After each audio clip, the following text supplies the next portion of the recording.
Word up there, brother JT. Man, I just watched your video about the pastors and the ministers of music and about the women folk getting to make themselves look good. Man, you tickled me, doc. You tickled me, man. First, another great shout out to all the YouTube family from Big Papa, Brother Elder Michael McCrae, you know, PP Drawing, AG Pray, Brother Hoddencliff, Cousin Bonnie, and my little baby brother Justin. To the whole YouTube family. You know who I'm talking to. Anyway, man, I'm like you too. I enjoy Bernie Mac, man. Missing Bernie Mac. I'm tight. I like fun. I like fun. Now I'll admit that he used some stuff like, you see, bro. First of all, let's what we all need to do is keep it real. Some of us act like that we have always been up here, you know.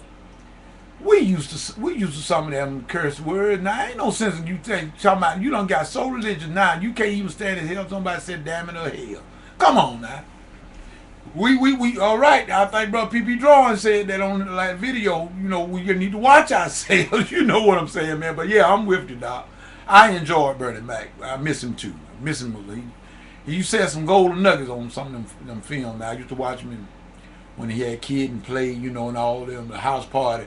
I loved it, man. He was so funny because the way he acted. I mean, you know. But I'm gonna go. I'm gonna move just a little bit beyond brother Mac right now, cause I'm doing this responding to what you said about the getting people calls of their gifts and whatnot. And I understand. You know, it's not about that. You know, God. I heard a guy once say on one of the shows on, I believe it was an old popular show back in the '70s. They called Hee Haw, and they junior samples and all of them. They used to be sitting around at the haystack and they be talking about saying certain sayings. And I heard one of them say one time, I was watching one Saturday night. He said, "Man, I've never seen any ugly women, but I've seen some that just barely did make it." And so, with that said, I'm quite sure don't nobody want to be seen with this anything. I mean, you know what I'm saying. And I want somebody to look at least better than I do. I don't want nobody to look worse than me. But that still is not criteria, though, when it comes to this anointing. Getting somebody to make you look good. You see, when we try to help God, I don't know why people don't read their Bibles, bro. You need to look back at when Abraham tried to help God, and look at the mess he made. The Israelites and the Arabs, right to this very day, is at each other's hand and foot, at each other's throat. They can't get along to this day because of the fact one man trying to help God. God don't need our help. We need His help. God don't need our help. But nevertheless, a lot of time we try to call ourselves to try to get ahead of God and help God do, instead of, like you said, man, just waiting on God to send you what you need. A lot of times it may not be the big red bone. It might be the skin and dark skin sister over there, like you were saying. But see, this is what got everybody messed up to a degree. Because see, it's them sometimes see, it's them pretty red bone that think that they can get everybody gonna give you the most trouble. See, man, I done got too old to run behind women. I don't know about some of the rest of the young, but I done got too old to run. I ain't got time to watch nobody. If they want somebody to watch them, you better get them a dog. Because I ain't got time to be out there in the street. I got to get up in the morning early to get ready to get out to do what I'm supposed to do. And using my gift and the call on my life. I ain't got time to be out tonight, 12 and 1 o'clock, running the street looking for no woman. See, this is the type of thing that people get messed up trying to look for the red bone or black bone. It don't make no difference. If they street women, you need to leave them alone anyway. And then I'm gonna tell you something, brother. All of them in the church ain't all what they chalked up to be either. It's like you said, a lot of them done laid down their crosses, brother. They got 6-packs now. And I ain't talking about no 6-packs of orange juice. You see, the church is looking more and more like the world now. They trying to look like the world because they're talking about the new day. It ain't no new day, man. If the old time religion was good for my mom and my grandmama and my great grandmama, it's still good enough for me. We done got too modernized. The church looking like the world. You can't tell the church now from the club. Because most of them you go in now, every church that you used to go into sometime back in the day, I ain't come out too far back now because you know it's just not too long ago that the black churches in the rural South finally decided they'd get a good piano. Because I've been in some of the churches where they had an out of order sign. So no, I have been to some churches, man, in the last 10 years. I'm talking about in the last 10 years, and I went to the piano. And I saw the sign, a literal sign on the piano that said out of order. Now what I'm supposed to play. But anyway, it's a danger, bro, when we try to help God. And I'm so glad you done that video, man, about this, because a lot of get caught up in this here skin color and the body parts and the big boobs and the hips and and get all that. You're looking. In other words, a lot of times you're looking in the wrong places anyway. But nevertheless, see, first of all, God made things the way He made them for a reason. I mean, if you shouldn't want nothing that nobody else want. I don't. I mean, you shouldn't either. But it's a certain thing called pride, and not no senseless, stupid pride. But I'm just saying, if you ain't got but one keyboard, keep it clean. You ain't got but one keyboard, keep it clean. Wipe the dust off it every now and then. Man, nobody taking no dirty keyboard to church or nowhere else. It's the way you present a thing. I remember seeing, and I'm gonna cut this thing off after I tell you this. I remember seeing an episode of Bill Cosby, and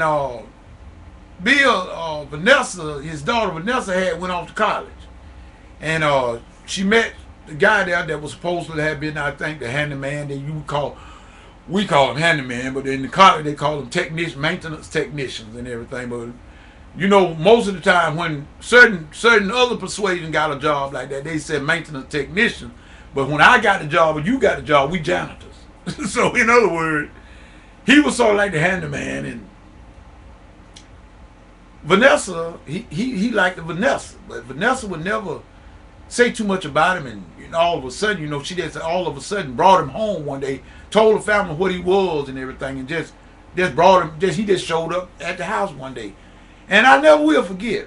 They had made a prejudgment or assumption on the guy, but the guy was a good guy and the guy was smart. But see, Bill told Vanessa, see, it's not he at least he was talking to the guy. He said, it's not that we got anything personal against you. This Bill talking to the guy. He said, but the way our daughter presented you. He said, now you picture this. You picture a steak dinner, man. I mean, nice, cute, ribeye steak. Whoa, man, T-bone. And you got your chives going on there, and your baked potato, and you got your sour cream, your butter, and your salt and your pepper, and everything is nice, Caesar salad on the side. And then all of a sudden, somebody bring it to you and put it on a garbage pail. So that don't spoil the whole dinner right there. You don't want your dinner on no garbage pail. Wasn't nothing wrong with the food, but it was what it put on and the way it was presented. So you see, it's all about presentation. I remember they said you never get a second chance to make a first impression, and that is so true. That is so true. This is why I used to, and God knows, man, I got to repent, fellas. I got to repent, you too, family. I got to repent because I lost the fire and the zeal that I once had for the gift that God had gave me to do and the work required. Nevertheless, it was a lot of nonsense and foolishness going on, and it's really destroyed my motivation to even mess with them and tell them and teach them anything. So I got to the point where I just didn't even care. Got to repent about that. But at any rate, I used to tell them, your first imprint, the first thing, I said, guys, I used to tell the guys in the choir, don't come in the choir if you got on a nice choir robe and then you look down at your shoes and they all dull looking. Put a shine on your shoe. Put some kiwi and put a little shine on your shoe. Comb your hair. I mean, people say, well, if God wanted you to comb your hair, I heard my buddy Mike Murdoch said, well, don't you think he'll comb? He said, oh, Like, in other words, if God wanted to give you money, he'll give it to you. No, well, if God wanted you to comb your hair, he'll comb that for you too. People so ignorant. So ignorant. But now back to what you were saying. Everybody need to find, every man got his own proper gift. One after this manner, one after that one. Paul told us that. Brother Paul told us that. He said he wished that all men would remain even as he was. But every man has his proper gift. See, in other words, I guess Paul was talking to me. Because, see, I'm like that. I mean, there's no man on this earth I want.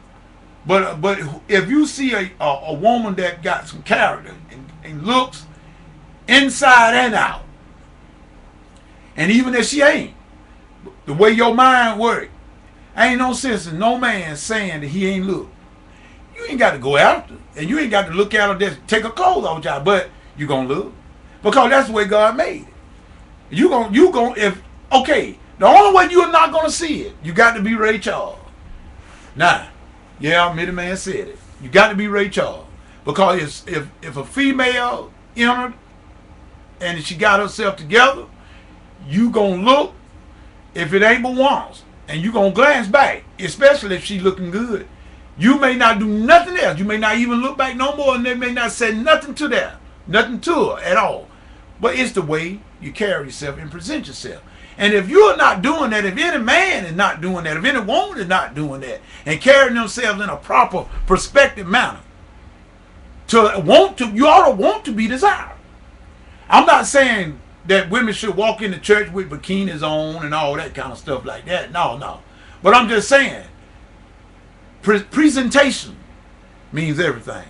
But what we need to be, see, we all got that spirituality and we also got physicality.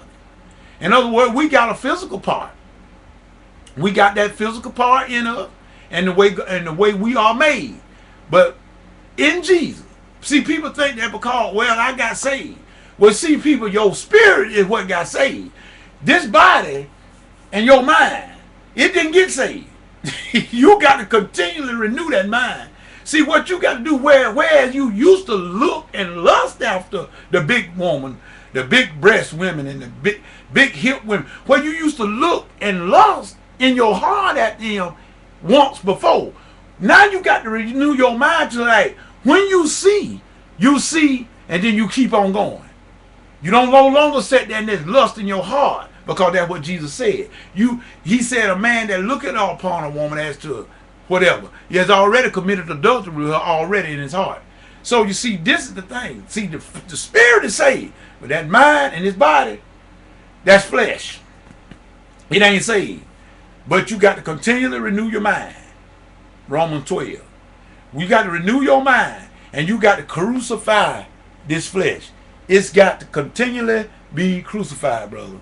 So with that said, man, this is Mitty Man, and thank you for that video, man. We really enjoyed it. I'm glad to see you back up and running. Mitty Man saying peace and goodbye.